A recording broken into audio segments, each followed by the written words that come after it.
It's been some time since I last done a stream. Man, it's been a good while. I'm not really sure what to say other than things have happened this week and a little bit of last week. It was good last week because previous weekend I was at my third or fourth convention. It was my first time being a vendor. So that was cool. That was a cool experience. And I've yet to make a Twitter post about it, but I'll get to it eventually. Uh, if you guys look at the description about the stream, I don't really have a lot of energy today. I didn't think I was gonna. Well, I thought about streaming earlier, but then I was like, I don't think I'll be able to do it. But here I am. So I'm compromising with myself to at least do a bit of streaming. I'm not even sure it's gonna be an hour long, but if it does become an hour long, well, that's gonna be a miracle. But today I figured I touch base with some of y'all and just read a short story that, well, it's a short story right now, but read a short story to you guys that I've been working on since a few days ago. So it's completely a rough draft, and it's more of a wholesome aspect of it, not my usual not my usual craziness. But I apologize if I stutter my words a little bit. That's okay. That's just how I am, y'all, if you don't know already. So, of course, with this week, I'm pretty sure everyone and their mother knows what went on a few days ago. I don't really want to talk about it. I already made posts. I already made a post about it yesterday, and I'll leave it at that. Um, I was. Hold on. Before I get to that, hold on. So I'm gonna try and pull up this post I made actually today. It may have been maybe just today. Ah, come on, YouTube, load up. Ain't that hard. Yeah, I was supposed to be on hiatus from social media, most of social media at least, and this is before the whole incident happened a few days back. So I was already in like my fourth day, I think. And I decided, like, you know what? I guess I'll come back for a bit. I might just go back on hiatus again. So uh, undecided about it, but I'm just here, man. I'm just doing my best. Now, here's this post I actually wanted to show you guys. Man, I'm rusty with this. Uh, Share screen. Yeah, definitely share screen.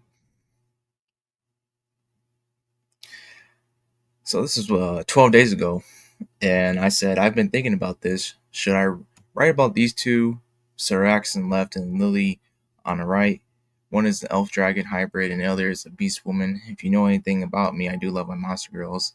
So I tagged the artist Drago and Karmasev, which this is Syrax right here on the left, and this is Lily on the right. And I think this is pretty cool. So it got me really thinking about this. You guys seem like you wanted to see a bit of it. Well, 7 of you guys gave it a like, so I'm like, well, that's okay. So I started to do something with this. I started to explore a little bit, and this is what I got so far with it. I can't promise you guys it'll be pretty good. Again, it's the rough draft, but we'll take help. Hold on. Okay, yeah, we'll do that. So Here it is. I made a prologue, and I'm already on the second chapter, but I cooled it down because I was getting I just wasn't coming up with anything. I was writing as I go. So I wasn't really planning a lot of things out. I planned some stuff out, but that's it. I didn't do too much planning. I was like, well, let's just go ahead with where the story takes me.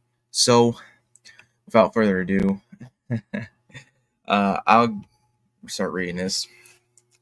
Can't promise you guys it'll be clear and concise, but let's do this. Oh man. Prologue. In this world of bravery, risk, and adventure, Luminous is a planet that offers various tales. Some focus on unlikely heroes, others may follow unforeseen villains, and there are those that provide brevity to all the conflict that comes and goes. In this reality of mystical and fantastical creatures, a specific species has witnessed much over the centuries and even participated in certain events before they became stories passed down through generations. How they've witnessed the use of then grow into the elderly of the future and so forth, with each changing cultural age that usually signifies societal evolution. In the breezy land of Ardenum, I gotta work on that. In the breezy land of Ardenum, a celebration is active. The Festival of Narrations. Scores of people participate in the cultures of numerous species. Some even enjoy a more hands-on approach with interactive elements. An elven woman with flowing blonde hair stands behind the counter of her mobile stall as she greets the curiosity of nearby attendees. "Good noon to you all," she cheerily announces with a smile. "My name is Saraxon, and for a small pound of silver, I'll trade you tales from my life." So I thought that was a pretty cool prologue. I thought it was kind of like straight to the point almost, with a little bit of world building here and there. So, I mean, I don't know what you guys think about it, but I thought that was it was simple enough. So, that was a nice little prologue. All right, chapter 1.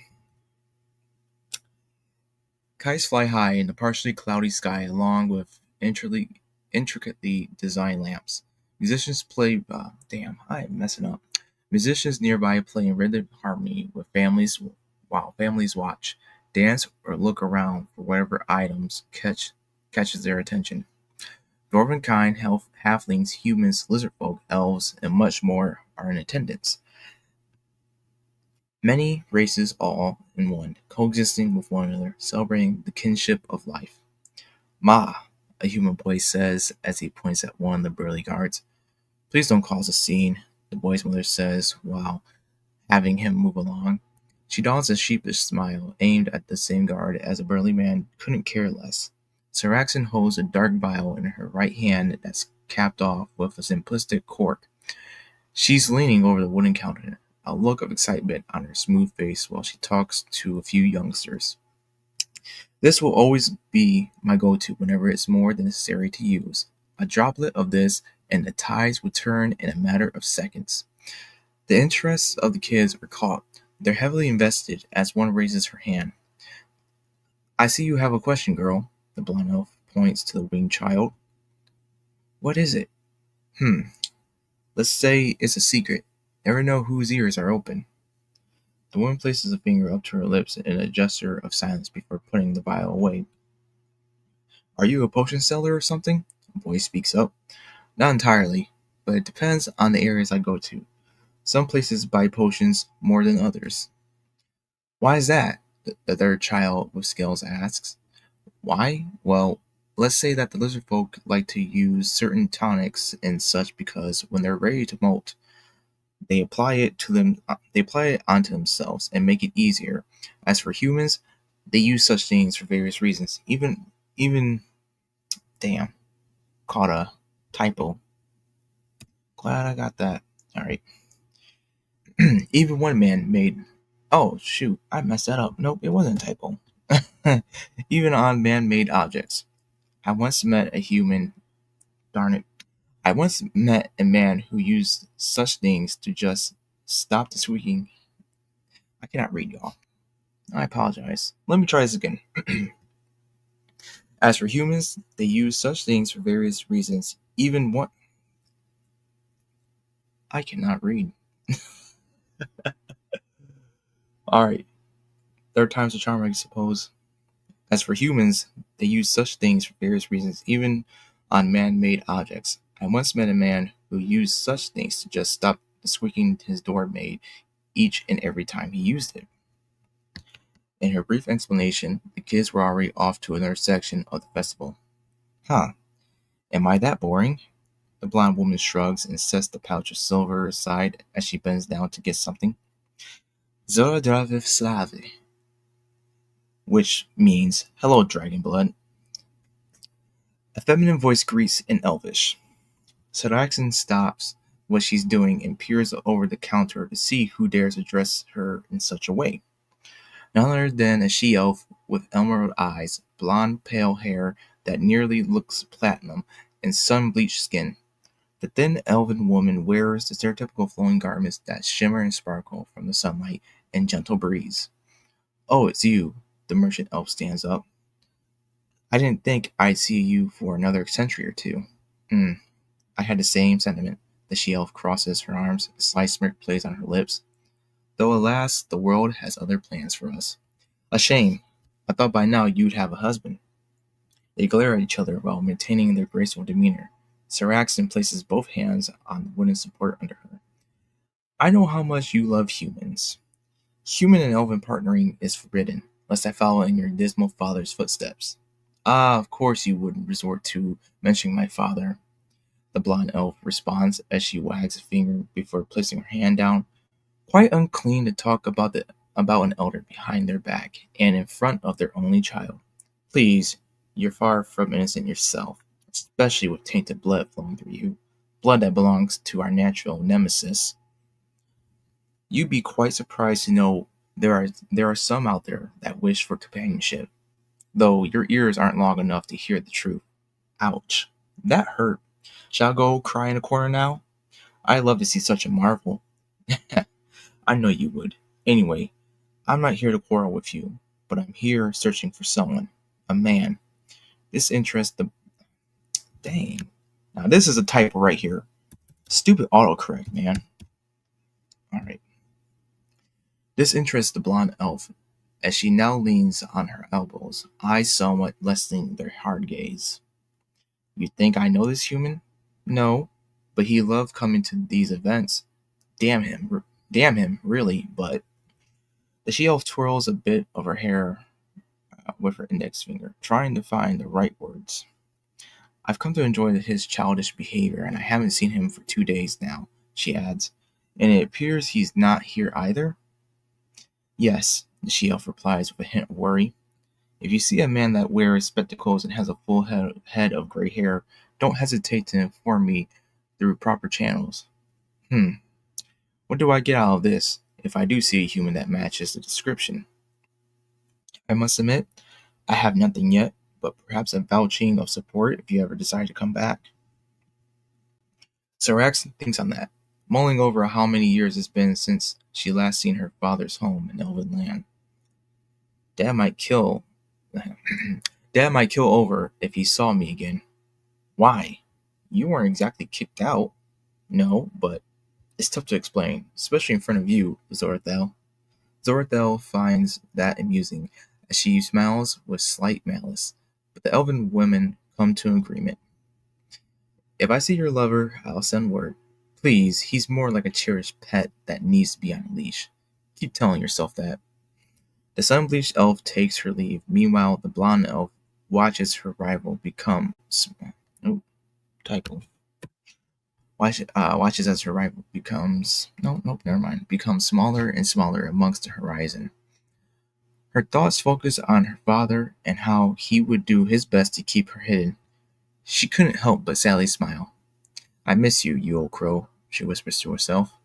So, yeah, I think that was so far I think it's pretty good, especially reading this out loud for the first time and deciding to go over this with you guys.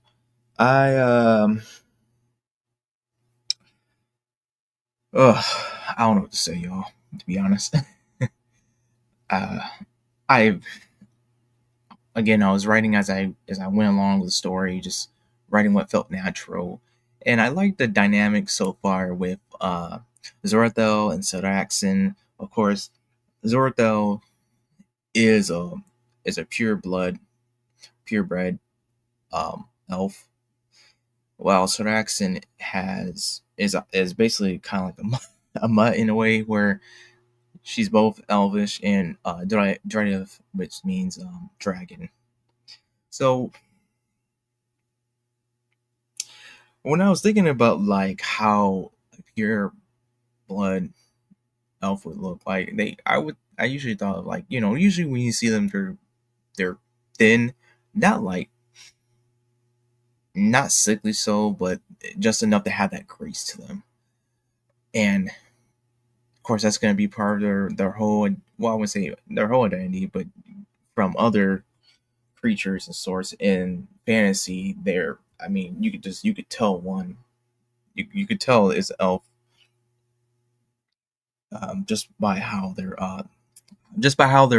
structured, if not by the ears. It's just they carry that air about them. That's all I can say, really. So things will change up in the story if I decide to change the first chapter, and I pretty much will, probably. Again, this is just a rough draft. This is a work in progress. But when it comes to Saraxin, I'm just like, she's not going to be thin like that. She's going to have some meat iron bones. She's going to be curvaceous. I mean, like, look at this. This is Saraxin. This is Saraxin right here. So not too bad. And I had a friend. Actually, never mind, because I'm getting distracted. But I literally just told an artist to like just make me a waifu. Just make me a waifu, and I don't care what how what you put on her and everything. So it's like, okay. So he went ahead and did that, and that's how we got Saraxin. So I'm doing something with her. I'm slowly but surely doing something with her, and I will say that I know I said earlier that I didn't really plan a lot of things out, and I didn't. But when it came to her, I was already planning things like a few weeks back.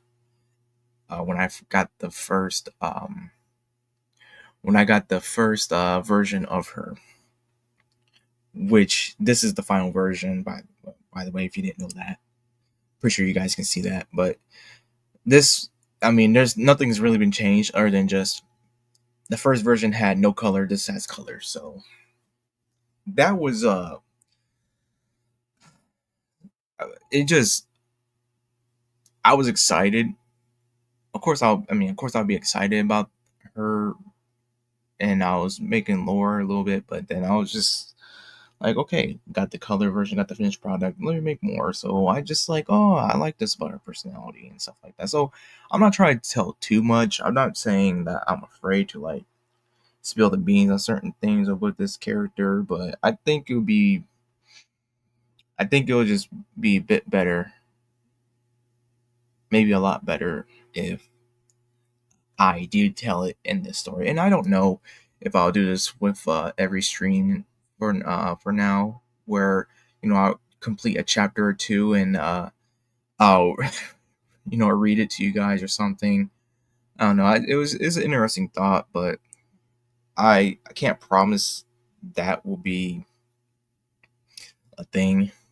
This was just me wanting to at least, again, like, show you guys like, hey, I'm not abandoning ship or anything. Like, I'm quiet, but I'm working on a lot of things, especially 3 books,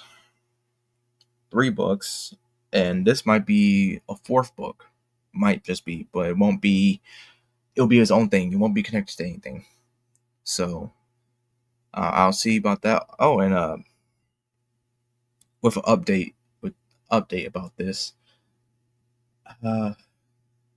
I'm close to finishing the 2nd book. I'm sorry. This is what I meant to say.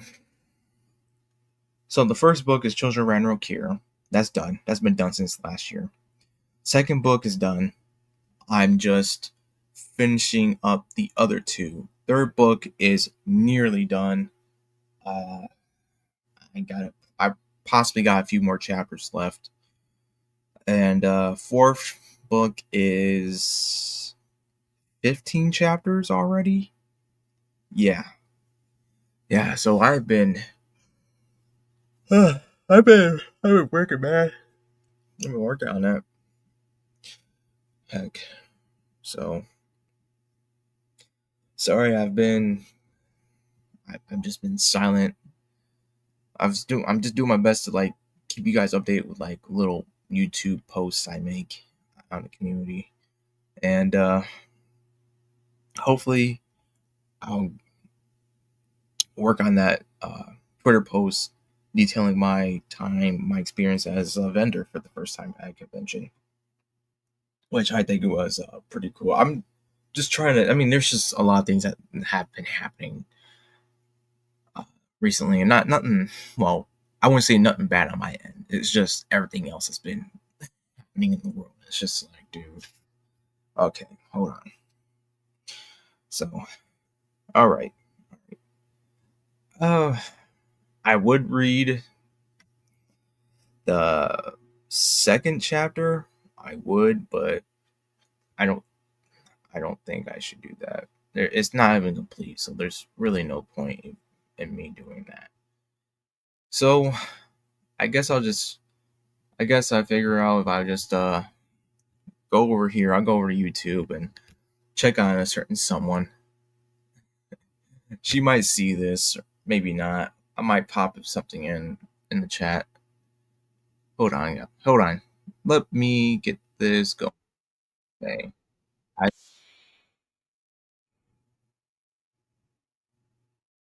All right. Let me share. Hey. All right. Hopefully it's working, y'all.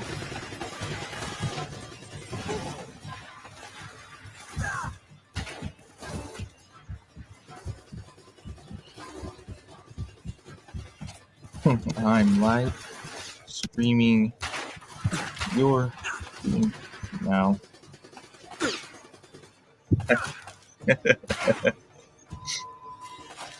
So Kate is playing the first. Shit, come on! Oh boy. Kate's playing the first Uncharted, and I'm like, is this the first one? I'm live streaming your stream now. Oh gosh, Dr. Hino, that's great. Oh goodness gracious. Oh, for fuck's sake! Oh, crap. Oh god. Alright, God, come on! I'm enjoying your struggle. Oh god. Get me the fuck out! Oh god, no! Okay, so let's just see what we have. I know you're enjoying my struggle. Everybody does. Okay. You gotta be in. I don't know. It's buffering. It's loading. But she gotta be in more of those catacombs. Can't be out in the open like that. Easier said than done, but yeah, she's in a tough spot. She's in a tough spot. Yeah. Stay in the side. Stay on the sides and work your way. There you go. That's how you do it. Yep.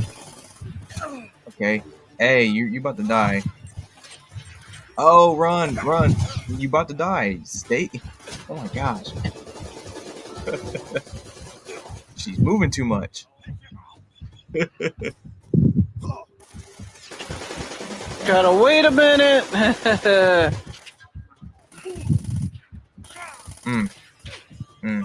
don't miss that. I don't miss that at all. But I do love the second game. I love the second game. I love the visuals of the second game. Don't get me wrong. I played 1 through 4. I played through almost all of them except for the last one. I played a little bit of the last one, and I didn't like it. I didn't like Oh my god. hang on, I'm gonna. No! Okay, so I muted her. So I played through the first one.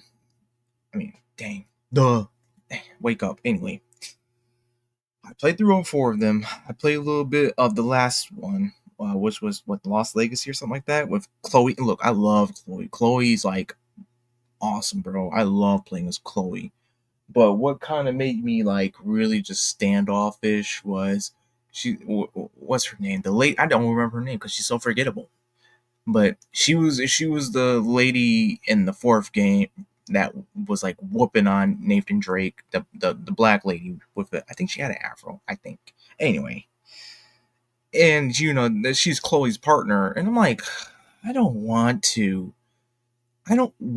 like be near her at all. I don't find her interesting. She's not really an interesting character. I'd rather it just be a solo game with Chloe or Chloe and what's his name? What's the old man's name? Sullivan? I think Sullivan was in the last one. I could be wrong. But I would like that if it was like Chloe and Sully. That would be cool because they already have a history. I mean, heck, even it's implied before Uncharted 2, before Uncharted 1, that obviously Drake and Chloe met, so that means Sully would have to know Chloe. I don't remember too much. I don't remember too much. All I know is that I was having a lot of fun with those 3 game with Uncharted 1 to 3. 4 was a mixed bag of sorts, but it was it was fine. It was okay.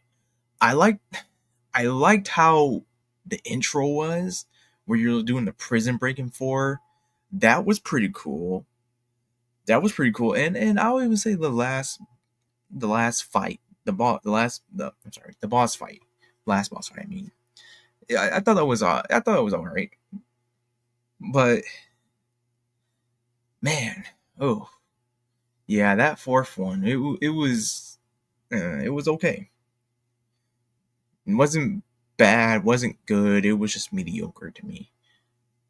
But that Lost Legacy, I mean, it kind of started off strong a little bit from what I remember, and then when I a couple missions into it, I was like, I'm not feeling it, man. I'm not feeling it. I can't do this, especially with that character. No, thank you. So I think that's when they started really, when Naughty Dog started pushing that crap. And well, was Lost Legacy after the first Last of Us, or was it before? Let me see. Last of Us original release date. Okay, here we go.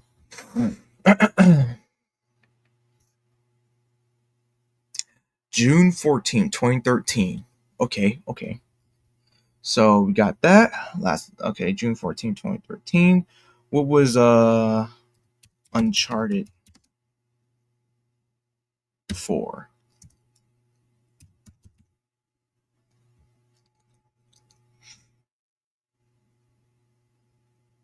Okay, so it was after. All right, so it was after Last of Us. So yeah, Thief's End was released on PlayStation 4 on May 10th, 2016, and later for PlayStation 5 on 2020. What? It had a re-release? Huh. Oh, okay. I didn't know that. I mean, okay. So, really, 2016? I thought it came. Yeah, because now I thought thinking about. I thought it was a 2015 game. Huh? 2016? Huh?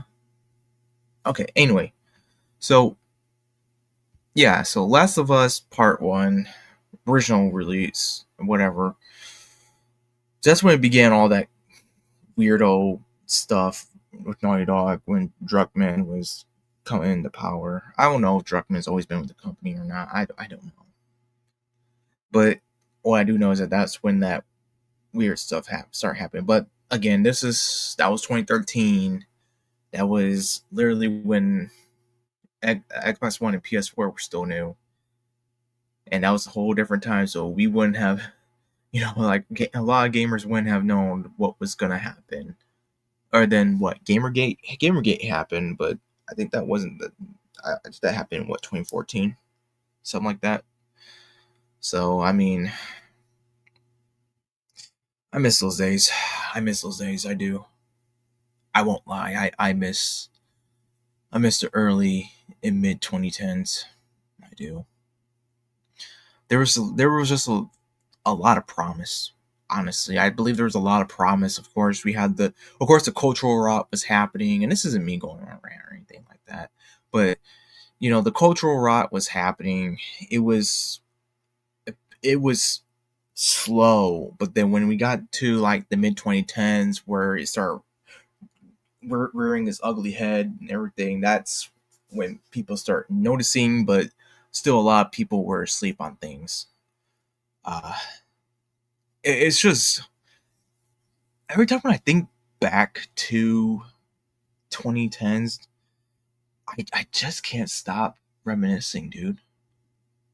I can't, and I mean, I lived through the 2000 or early 2000s, the early yes, lived through the early 2000s to 2010s. Obviously, it's just if there was just like a decade I had to choose, it was the 2010s. I love the 2010s, dude. I love them.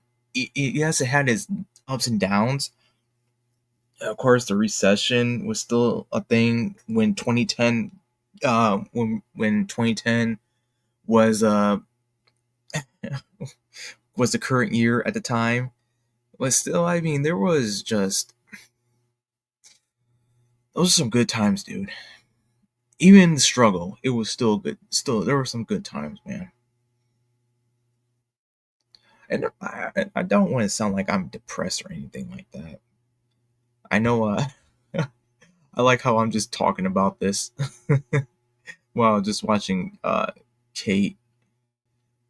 But I just, man, I would, if I had just had one wish. Well, if I had three wishes, one of them to be revisit the 2010s, early to mid 2010s. I would do. I mean, I'm pretty sure everyone would do a lot of things differently. But there was just something about the aesthetic of it, man. Especially like,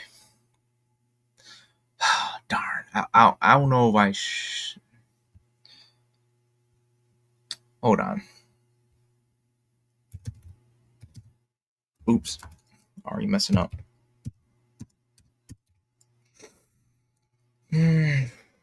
Let's see. I might get a copyright. Oh, I don't know about videos like this. I remember these things, these darn rubber bands and everything. I mean, of course, we was 2000, early 2000, mid mid 2000s maybe. 2006, right? Minecraft. Yeah, dude. Man. And I was in middle school this time. I was in middle school this time around, and I liked middle school. Middle school was such a middle school was such an experiment. Like yeah, I hated. I didn't want to say hate, but I didn't like school. I what Nothing crazy was happening to me. I just American kids don't like school. No, not a lot of them don't. I mean, but that was just how it was. But the shows were so good. Still, I mean, you just couldn't go wrong. I mean, like, let's see, Halo Reach came out that year. Black Ops 1 came out that same year as well. What I feel like what else came out in 2010s? Hold on. Game wise, video game wise. Uh Video games that came out in 2010. Oh my gosh. Oh, what? Oh, yes, yes, yes, yes. Okay, okay. Hang on, y'all. Hold on. Let me show you this. Uh, uh, yes.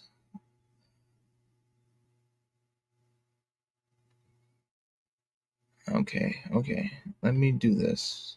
Yes, share screen. This right here.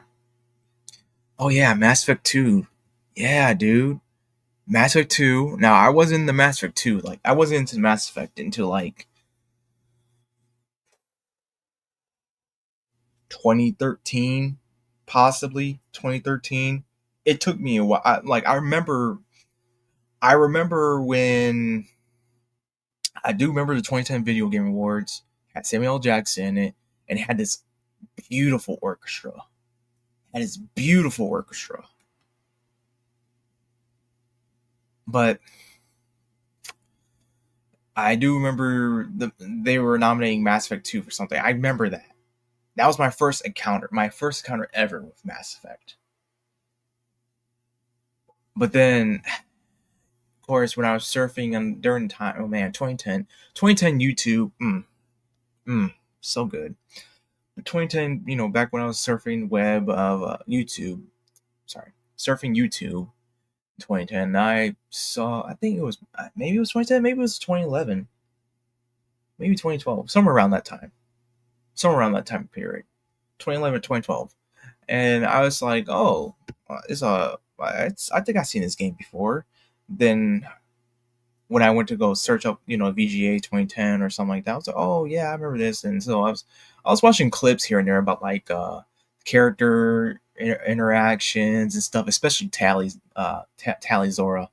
Dude, when I saw Tali Zora, I fell in love. I was like, bro, I love her design, and I love the voice, how the voice actress portrays her, and so I was like, I was kind of getting to it. I low key was a fan, but then, but I was like, oh, this is such a stupid game. I don't want to play this, but like, I did.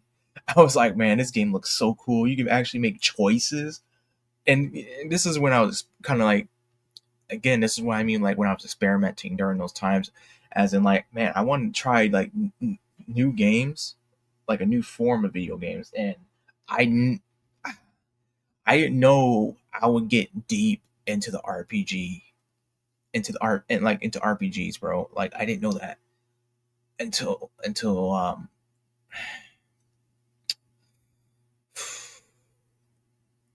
like possibly. Oh no! I'm sorry. I'm sorry. I'm kind of messing up a little bit in my timeline. I I apologize. It's been over 20 years, but I want to say my first time really experiencing RPG elements in a video game was Spider-Man Web of Shadows. And now you know what Spider-Man Web of Shadows is. For all the OGs who know that, y'all know that was a good game, especially with the choices you can make. So I replayed that game like 3 or 4 times. 3 or 4 times. That's how much I loved it. And so then when I kind of, once I was kind of did my time with that game and then I was done with it and everything, I forgot about the RPG. I didn't even know what RPG stood for or what it was, and until like I started catching Mass Effect 2 with the little clips here and there. I'll be honest. I'll be honest. I knew about Witcher 2 before I even came across Mass Effect 2. So I mean, those were 2 games right there. But I didn't know what RPG was. I was like, oh, okay, you're choosing. But something about Mass Effect 2 got me like thinking, bro. Like something got me thinking, and I was like, I gotta play this game. So that's why. So 2012 comes along, and I didn't know there was gonna be a third Mass Effect game. Didn't know that until I saw that my dad had downloaded Mass Effect 3, and I'm like, Mass Effect 3, huh? And now this is during the time of Connect as well. and this is what really solidified it for me, for one, to play Mass Effect. The Kinect, I don't know. I understand. I don't understand why people hated it. I like the gimmick of it. I wish Xbox would have kept it up, would have kept it as an optional thing instead of just outright getting rid of it. Because the Xbox One that I have is the original one where it still has the Kinect port to it. So I'm like, dude, this is gonna be. I can't wait to get myself Kinect again. I cannot wait. And oh my gosh, I played Mass Effect 3 the right way, because with Mass Effect 3 during the demo I was playing, I was so impressed, dude. I was so impressed with it. I was like, dude, what? I can use the Kinect to like say commands for like in game instead of like Xbox turn off or Xbox open disk tray or something like that, you know? It'd be like, oh, I'm actually legit saying stuff on here. So I'm like, oh, okay. It's like, so, I'll be saying things that are like for Paragon choices or Renegade. And I'm like, I'm really getting into it, dude. I don't know how many times I played that demo, but I was hooked. I was hooked. I was like, man, I want to play the Mass Effect trilogy. And I believe later that year, the Mass Effect trilogy, the first version of it, here you are, man. This is why physical copies are great, because I could literally pull it up right off the shelf instead of like, oh, I got to turn on the Xbox or turn on the console, then go look through it. Nope, man, it's dusty. Anyway, literally says on the box right here, Mass Effect 3 better with Kinect sensor, and that's not false advertising, because it really immerses you. It really immersed me. And I played through the whole game like that. The full game, I mean, not the demo one, but when I got the Mass Effect trilogy, the first version of it, not the Legacy. Is it called the Legacy edition or something like? I don't know. Bro, dude, I'm telling you, man, I was having a blast, dude. I was losing my mind. I got sad. I got real depressed at times, especially during Mass Effect 2, my first playthrough. Not knowing that, oh, I gotta do certain things to keep my people alive. That was the first time I encountered such consequences in a game. I I love how I'm just talking about Mass Effect 2 like it's a holy grail. And honestly, to me, my opinion, it's a holy grail to me because it revolutionized gaming for me. I mean, of course, especially in 2012, we had Black Ops 2, Far Cry 3, which I didn't play Far Cry 3 until like years later. Which if you guys look through my old videos, you will see like a short on there, like where I like completed everything in Far Cry 3. So I wanted the true, like the real whole experience of it, and I did that. So that was cool. Anyway, I digress. I'm supposed to be talking about 2010. I'm talking about the 2010s, but I talk about the year 2010. So 2010 was such a cool year of gaming. It was Black Ops 1, Halo Reach, Red Dead Redemption, Mass Effect 2, God of War 3, which, wow, I didn't realize that was a 2010 game. Assassin's Creed Brotherhood. I didn't get into Assassin's Creed like that, to be honest. I played through a lot of them, but that was like years after. I think the one that I played like during its heyday was the third game, but that was because I was over at a relatives, and they were a major Assassin's Creed fan. I wasn't. I played a little bit. I'm like, that's okay, yeah, but it didn't get me. Anyway, Super Mario Galaxy 2, dude, so good. Uh, uh, uh, uh. Oh, that's it. Oh, these are just okay. So, Noble video game released in 2010, critically acclaimed, rightfully. Oh, StarCraft 2: Wings of Liberty. I gotta try out StarCraft. I never played StarCraft, so I gotta try that out. Uh, best-selling family video games. No, new. Oh, really? For real? New Super Mario Bros. Wii? Seriously? That was a good game. That was pretty fun. That was hard, but that was fun.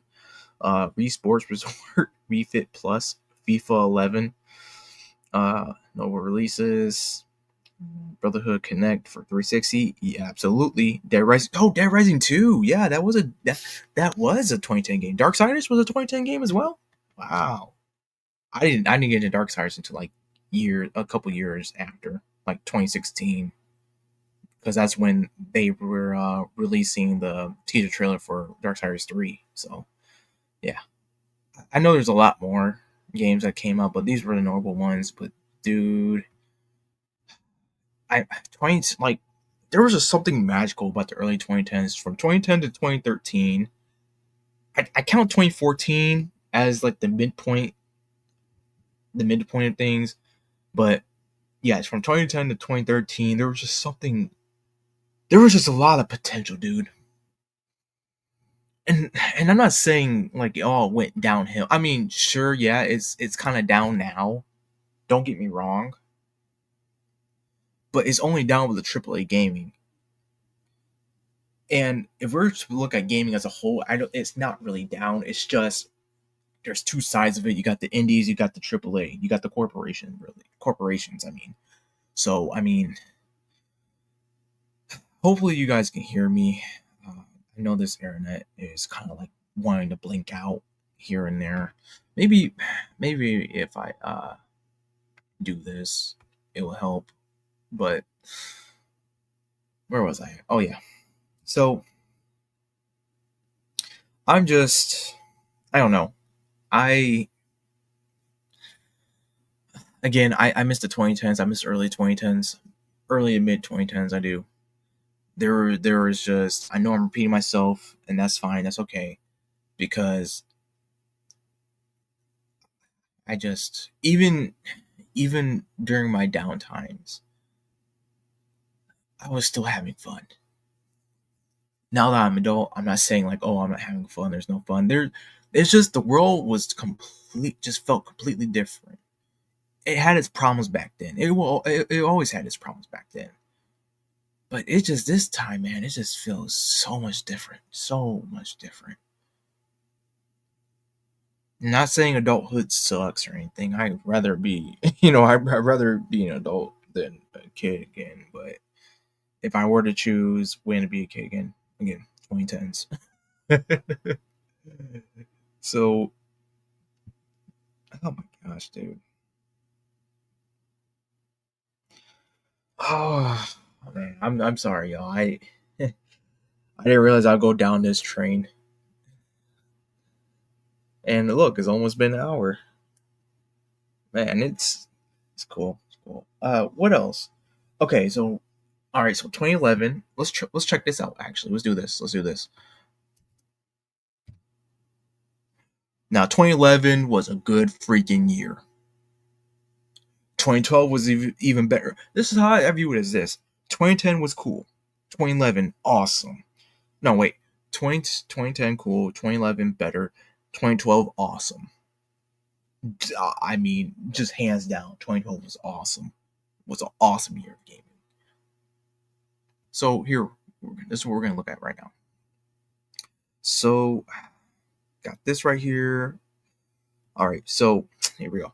Notable video games released in 2011: Batman: Arkham City. Wow, yep, Batman: Arkham City.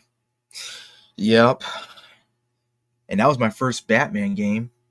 What the heck is that? That development team called Rocksteady. That was my first Rocksteady Batman game.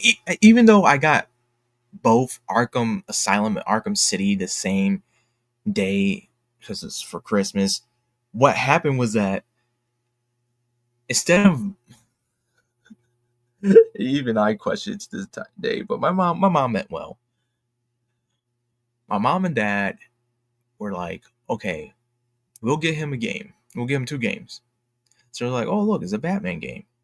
So my mom said, oh, let's get this for him. Get this Arkham Asylum game for him for PC. Now this is back when PCs, well, my PC had a disk drive. So they don't know much about PC, but my dad was against it. He was like, that makes no sense. Why don't we just get him it on the 360? He only plays on the 360. He don't even we have a PS3 and he seldomly plays it on the PS3. So my mom and dad ended up getting Arkham Asylum for PC. Well, my mom ended up getting me Arkham Asylum for PC. My dad got me Arkham City for 360. Guess which one I could actually play? That's right, Arkham City. Because Arkham Asylum ran poorly on my PC. I couldn't even get past the beginning level. It was stuttering bad. So I didn't get to play through Arkham Asylum until like years later when I was an adult. Well, years later, now that I'm an adult, and they released the remasters for the games, and I'm like, man, finally I could finally play Arkham Asylum. And so I played through it, and I'm just like, I'm getting like, I'm just remembering, I'm just having flashbacks of like that beginning scene, stuttering and just going, it stutters and it's trying to process. I'm like, oh my gosh, dude. But oh my gosh.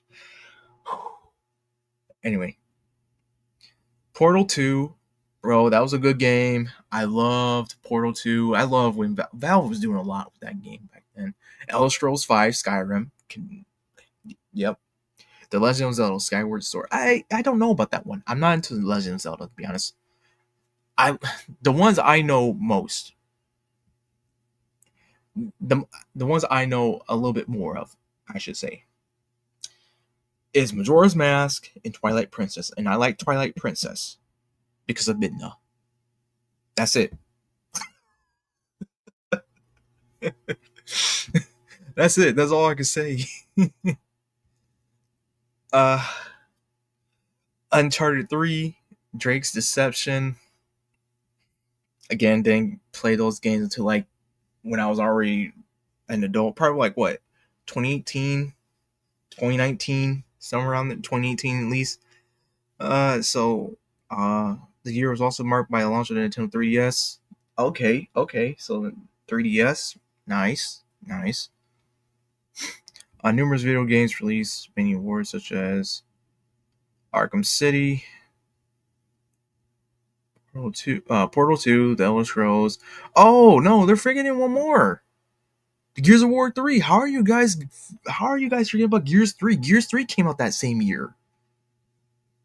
Dead Space 2? Really? Battlefield 3? Okay, so this is the notable video games released in 2011. Dude, where's Gears 3? Gears 3 was up there.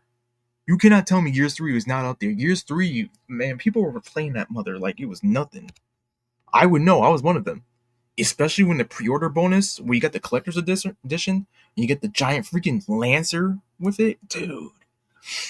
Anyway, so Madden NFL 12, NBA 2K12, WWE 12, which that was when there was SmackDown Raw. 2011 was the last SmackDown versus Raw game, and that's when 2K picked it up and it became WWE 12, 2K12 basically.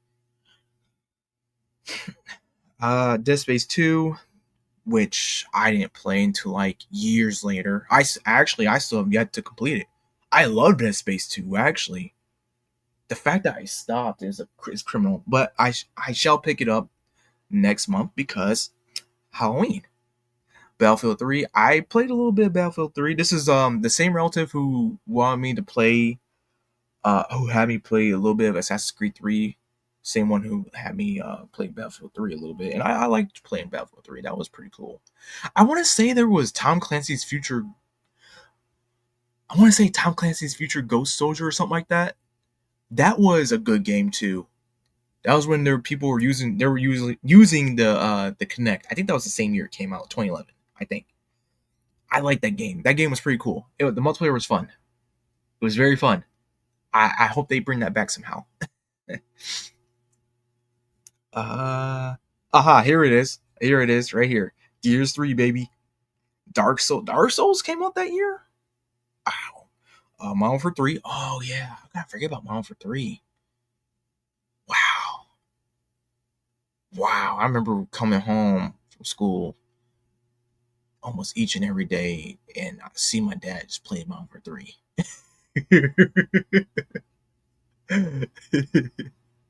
uh, Minecraft. So 2011. Little Big Planet 2. I forgot all about Little Big Planet. Forget Little Big Planet 2. I didn't even play Little Big Planet until like the third one came out, and even then it was just like a little bit of time on it, like with it. I'm just like, oh, it's okay, it's fine. Oh my gosh. Wow. Good times, man. Good times. Alright, so I guess I'll wrap it up with 2012. Bro, here we go. I'm looking at one of the 2012 one of the best 2012 games ever. Not gonna say it, but it's right there, just right there facing me in my shelf because it deserves to be recognized. Well, I got two of them actually that I love. So, number ones are Mass Effect 3, great game. Even though it has story, the plot of the story was pretty janky at times. Still a good game. I mean, the multiplayer was so fun. The multiplayer was so freaking fun. Oh, and they try to replicate it in Andromeda, and it didn't feel right. It doesn't feel the same. It does not feel the same. Borderlands 2, which, funny enough, I completed the pre-sequel a couple years back. Tried to do the first Borderlands before there was a remaster. I was playing the original, and actually no, I'm sorry, I played the original first, like years after its release. And I was like, yes, I'm getting the hang of it. It's okay. Dropped it. A few years later, picked up the pre-sequel, playing that. Was actually able to beat it like within a year or two. Once I started getting the hang of it, then I tried to pick up Borderlands 1. I was like, well, then I went to Borderlands 2, and I was like, oh, it's okay, it's fun. I don't think I could go through all that again, to be honest. So, one of these days I'll eventually play Borderlands 1 and go to. I just I'm trying my best. I like it. I wish I could get more into it. I really do, but it's just not my thing right now. Far Cry 3. Again, I already told you guys a story about that. Dishonored. Really? Dishonored? Yeah, that's about right. Of course. Oh yeah. And the Walking Dead Telltale games. Yep. The first one, I mean. The first one. First season. Yeah, dude. And I got that one for free. My my cousin was like, don't want this game anymore. I don't want this game. It's not really that fun. I was like, I'll take it. Funny enough, I actually got the first and third one for free. And I bought the second one. And I'm like, man, it's kind of funny how I got two of those seasons for free, and I'm buying the set and I bought the second one. I haven't bought the fourth one. I don't know if it's worth it. I don't know, but actually, no. I'm sorry. I'm sorry. I did in a way. Because there was the Walking Dead collection, the Telltale game collection of it. So obviously that came with everything, and I was playing it on the PlayStation. I made my way all the way up to the second season. Made my way all the way to no, Michonne. That's where I left off. I never played Michonne, but made my way up to Michonne, and next thing I know, my PS4 just went kaput, and I said, "F that! I'm not, I'm not doing this ever. I'm not playing through these all these games again just to get to the fourth one. So so I'm just like maybe one day I'll work up the nerve to go through them again. But oh my gosh. But I will say this: when the plot gets going, it gets going. So there is some good stuff about it. I would say I just gotta work my I just gotta build some energy for it, man. Let's see. Additionally, the year saw the launch of the PlayStation Vita. That was a good console. That was a little good. That was a great handheld. So one of the best handhelds I ever tried, man. The Wii U console and the Wii U consoles. Honestly, the Wii U is better than Switch 2. Change my mind. Change my mind. So notable video game release of 2012: Walking Dead, Journey. Yeah, that's a good one. Dishonored, Mass Effect 3, Far Cry 3, Borderlands 2, XCOM, the Enemy Unknown, Madden, NFL 13, the NBA 2K13, WWE 13, blah, sport teams suck. Anyway, I told you guys. I told you. For those who don't know, 2012 gaming was awesome. As I said, 2010 was cool. 2011 was better. 2012 was just blew it out of the park, bro. Then of course, highest grossing games, Black Ops 2, baby. That's the game that's looking at me right now. Black Ops 2. Black Ops 2, man. Halo 4 as well. Yeah, Halo 4. Yeah. Super Mario Bros. 2. Yeah. And Assassin's Creed 3. 3 what? Oh, 3 came out 2012? Man. Okay. All right. So, wow. Okay. Wow. And Wii U released like a few days after Black Ops 2? Or was it the same day as Black Ops 2? When did Black Ops 2 come out? I have the poster right there. The poster's literally right there, but I don't have that's not the one with the freaking date on it. When did Black Ops 2 release date? Yep. Just a few days after Black Ops 2. It was released for the Wii U. Oh, it was released for the Wii U? For real? Okay, I'm kind of interested how that looked. Oh, I gotta do some research on that one. All right, y'all. I'm gonna end this. I'm glad that this was an hour long. Yeah, I'm glad that it got me back up in good spirits so I could do that. But anyway, I'm going to end the stream now. So I'll see y'all whenever. Hopefully, maybe next weekend. Maybe. And by then, maybe I'll be able to tell you guys like about my experience and everything. On go through that whole Twitter thread. It shouldn't be too long, but you never know. Anyway, catch you all later. Ciao.